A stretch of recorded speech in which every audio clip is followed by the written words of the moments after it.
datang kembali di tutorial e-learning pembelajaran Moodle ya. Nah, untuk kali ini kita akan menggunakan Moodle untuk mengerjakan kuis. Biasanya digunakan untuk kuis atau UTS atau UAS ya. Jadi pertama kita masuk ke e-learning dulu. Nah, di sini masuk ke e-learning Undiksa CID, kemudian kalian silakan menuju ke course yang sudah dipilih. Nah, di sini silakan masuk ke bagian kuisnya ya, atau kalau di sini saya contohkan di bagian UTS-nya. Oke, itu ada di pertemuan. Oke, nah di sini contohnya ini ada UTS untuk course ini. Nah, biasanya di setiap kuis ada informasi terlebih dahulu ya. Oke, ini setiap soal akan ada informasi tentang soal kuis itu ya. Jadi misalkan seperti ini, jenis soalnya adalah pilihan ganda, jumlah soalnya 30 butir, kemudian waktu pengerjaan 40 menit, dan ini ada tanggal pelaksanaan dan waktu pelaksanaan.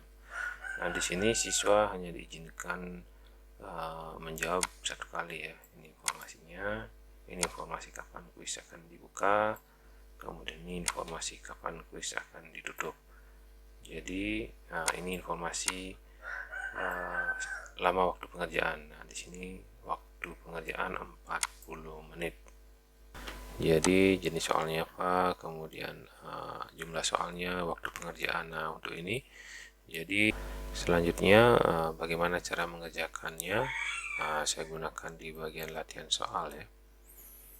Nah, sini silakan klik start quiz ya. Nah, ini karena saya ini contohkan, jadi dia di sini preview ya. Nanti akan ada notif, silakan mulai start tabs. Oke, ada beberapa informasi yang harus diperhatikan ya di halaman mengerjakan kuis. Nah, di sini ada tombol navigasi untuk menuju ke soal berikutnya. Jadi ini ada preview, jadi kalau yang ada tanda atau garis tebalnya di bagian kotak ini berarti soal yang sedang aktif. Nah, jika kalian ingin lompat ke soal berikutnya, bisa klik langsung nomornya. Ini misalkan untuk menampilkan soal nomor 3. Nah, kemudian di halaman soal ini ada pertanyaan, kemudian option jawaban. Untuk menjawab, kalian bisa klik salah satu optionnya.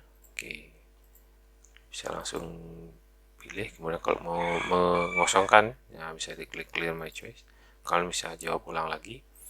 Kemudian kalau misalkan ada di sebelah kiri ini ada informasi ini soal nomor 3, kemudian belum pernah dijawab, kemudian nilainya adalah 1, bobotnya, kemudian kalian bisa memberikan flag atau tanda. Nah, jika misalkan mungkin jawaban dari pertanyaan ini masih ragu ya, nah nanti di bagian navigasinya ada tanda merah pada pojok kanan atas.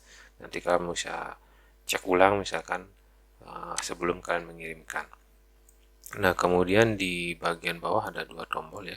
Ini next page untuk ke soal berikutnya, previous page untuk ke soal sebelumnya. Kemudian di bagian kanan di sini ada waktu pengerjaan. Nah, jadi waktu yang tersisa lagi berapa menit. Nah, ini kalian bisa cek waktunya. Nah, jika sudah mengerjakan, kalian bisa ke next page ya. Kemudian jawab untuk soal yang sudah dijawab. Nah, di bagian navigasi akan ada tanda kota, itu sudah ada tanda abu-abu ya, ini berarti soal yang sudah dijawab. Oke, kalian bisa kerjakan soal berikutnya.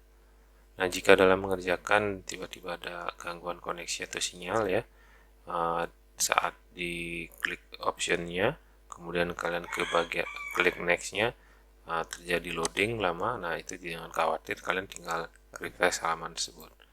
Nah, jadi tidak akan mengulang dari awal ya, tapi akan dari jawaban terakhir. Nah, kalian bisa klik jawaban yang atau option yang belum terjawab, kemudian klik lagi. Oke, jika terjadi error atau loading yang terlalu lama karena gangguan sinyal atau terputus, kalian bisa langsung refresh lagi. Nah, seperti ini. Nah, jawaban terakhir masih tersimpan, jangan khawatir. Kemudian next lagi. Nah, kemudian ke soal yang lain yang belum terjawab, kalian bisa pilih lagi. Nah, terakhir kalian bisa klik finish attempts ya. Kemudian di sini ada summary-nya, nanti akan terlihat soal-soal yang sudah kalian jawab ya. Jawabannya sudah disimpan. Kalau kalian masih ragu, bisa kembali untuk mereviewnya. Nah, dicek lagi. Nah, kalau sudah yakin, kalian bisa klik finish ya. Kemudian bagian ini. Nah, ini informasi waktu yang masih tersisa ya. Nah, jadi kalau dalam mengerjakan misalkan waktunya telah berakhir tapi kalian belum selesai mengerjakan, nanti secara otomatis akan terkirim jawabannya ya, sesuai dengan jumlah pertanyaan yang sudah terjawab. Nah, kalau ini sudah selesai, jangan lupa untuk klik submit all and finish. Nah, nanti akan ada konfirmasinya seperti ini. Nah, kalau sudah, kalian bisa klik submit all and finish. Nah, jawaban akan terkirim, kalian akan bisa melihat hasilnya ya. Jadi kalian mengerjakan mulai pukul berapa, kemudian statusnya selesai dari pukul berapa. Jadi ini mulai pukul berapa dan selesainya itu, kemudian waktu kalian mengerjakan berapa lama, ini akan terlihat, dan berapa soal yang benar, dan ini nilai yang kalian dapat. Nah, kemudian ada feedback, dan juga kalian bisa melihat soal dan jawaban yang sudah kalian kerjakan. Nah, kalau sudah selesai, kalian bisa klik finish review. Oke, nanti akan muncul di sini ya summary dari soal atau kuis yang sudah kalian kerjakan. Oke, seperti itu. Selamat mengerjakan, semoga hasilnya sesuai dengan harapan. Oke, terima kasih.